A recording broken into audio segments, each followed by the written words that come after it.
একটা নতুন অন্তর্বর্তীকালীন সরকার গঠিত হয়েছে, তাদের কাছে আপনার প্রত্যাশা থাকবে কি? আসলে 17 আর 30 12 বেশি কম এটা নিয়ে আমার কোনো চিন্তা নাই।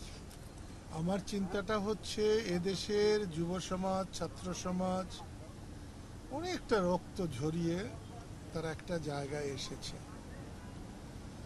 এবং অনেক বিশৃঙ্খলা চলছে। সেটা যদি ইউনূস সাহেব থামাতে পারেন তাহলে তার জন্য তার জীবনের একটা শ্রেষ্ঠ উপহার হবে।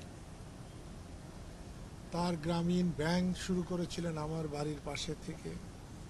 ওনার গ্রামীণ ব্যাংক যখন সরকার নিয়ে নিতে চেয়েছিল আমি তার পাশে গিয়ে দাঁড়িয়েছিলাম। সৌভাগ্যক্রমে এখনো তার পাশাপাশি বসেছিলাম। আমি আশা করি যারা শহীদ হয়েছে তাদের যেন আল্লাহ যেন তাদের ব্যস্তবাসী করেন। কিন্তু আমার কাছে খুব খারাপ লাগছে বঙ্গবন্ধুর বাড়িকে যেভাবে তছনছ করা হয়েছে। এটা ভাবি কালে একটা কলঙ্কজনক ইতিহাস হয়ে থাকবে। আওয়ামী লীগ হলেই তার বাড়ি ভাঙতে হবে, যারা ভাঙবে তারা ক্ষতিগ্রস্ত হবে, তাদের হাত পুড়ে যাবে, জ্বলে যাবে। একটু আগে আমি রাষ্ট্রপতির সঙ্গে আমার একটা দুটা কথা হয়েছে, বুক মিলিয়েছি। রাষ্ট্রপতিকে আমি পছন্দ করি না, কিন্তু আমি বঙ্গবন্ধুর ছবিটা যে যা যথাস্থানে দেখে আমি তাকে ধন্যবাদ দিয়েছি। উনি বলছেন আমি মরে যেতে পারি কিন্তু এই ছবি নামবে না।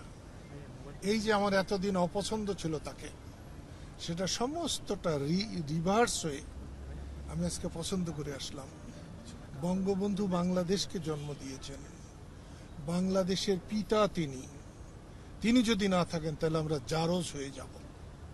সেই জন্যে কারো বেশি বাড়া উচিত না। আমি 71-এর বিজয় দেখেছি, আমি 90-এ এরশাদের পতন দেখেছি, শেখ হাসিনার পতন দেখলাম।